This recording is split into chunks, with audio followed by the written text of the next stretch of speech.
हामी चाहिँ अहिले टक्कै स्वयम्भू आइसकेको छौँ। केटा आछ यहाँ केटा खोइ तेरो भिडियो बनाउँदै थिएछ त अघि भिडियो बनाइसक्यो केटाले भिडियो नबनाउँ भ्लग बनाइसक्यो भनौँ न एउटा फिल्म बनाइसक्यो होला सकभरले अब स्वयम्भू प्रायःदेखि नै हो खासै भिडियो बनाएर के बनाउनु नर्मल हो मेरो लागि चाहिँ तेरो लागि चाहिँ अलिकति नयाँ होला होइन मेरो लागि चाहिँ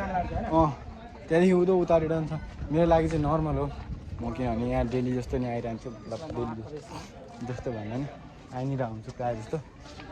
सो अहिले जस्तो हामी स्वयम्भूमा देख्न सक्छौँ रातिको भ्यू कत्रो यता केटा पनि भ्लग भइरहेछ म चाहिँ यता छु सो केटा यता केटा मेरो फोटो खिच्दा एउटा यो चाहिँ मैले अहिले फ्रन्ट क्यामेराबाट भिडियो गर्दैछु सो केटा आइज भिडियोमा सो भ्लगतिर केटा सिङ्गल छ है फेरि इन्स्टाग्रामतिर हालिदिनु गर्ला नि केटा अनि म अहिले यस्तो यहाँ बाहिर निक्लेर चाहिँ काठमाडौँको भ्यू पनि देखाउँछु जब यहाँ म तिन राउन्ड पुऱ्याउँछु नि काठमाडौँको भ्यू देखाउँछु होइन खतरा देख्छ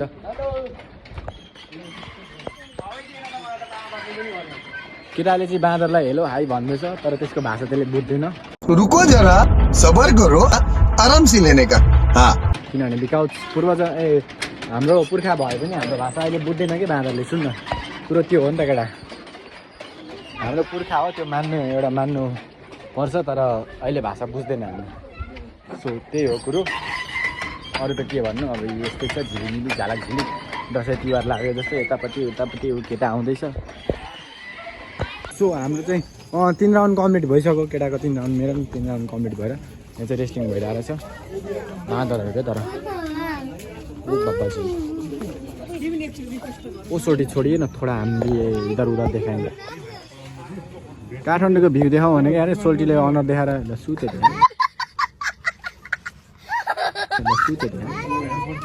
चाहिँ टप कससँगले एकछिन पक्नु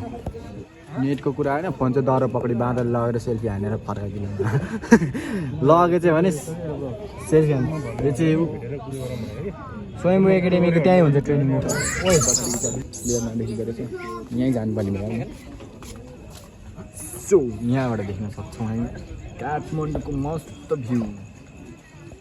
सो काठमाडौँ चाहिँ यस्तो देख्दो रहेछ राति चाहिँ अझ लाइट बलिसक्यो होइन अझ लाइटिङ फुल हुनु भने अझै धेरै राम्रो देखिन्थ्यो होइन ठिक छ दादा यतिको पनि यहाँ चाहिँ दुईजनाको युद्ध भइरहेछ